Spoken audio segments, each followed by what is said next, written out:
So welcome back to our channel 1-2-Step. In this video, I'm going to be teaching you guys on how you can change content rating in Webtoon. So guys, if there's a certain series that you want to read but you cannot read it because it contains mature rating, this video is for you.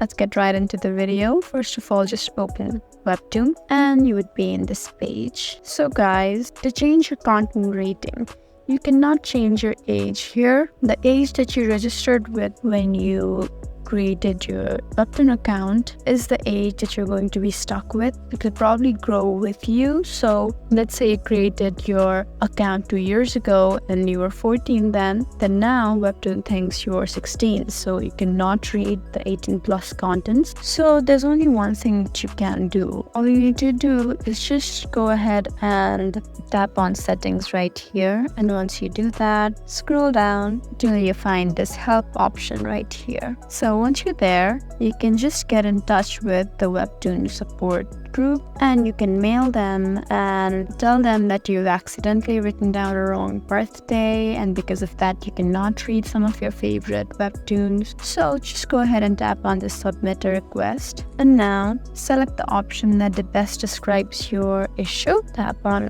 others since this is not available here. You just need to type in your email address, the subject, and make sure you write detailedly explaining your case. You should also write your device. If you have an iOS, tap there. And attachments is optional, but if you want to show them, then you can probably show them this mature content option and screenshot it and add a file and tap on submit. And in that way, you can change the content rating in Webtoon. So make sure you check your email regularly to see if they have contacted you back, and then you'll probably be able to change the content rating. So guys, there you go. I hope this video was helpful for you.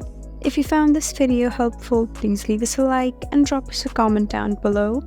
And if you want more helpful videos like these, then please subscribe to our channel. We'll see you again next time. Thank you for watching.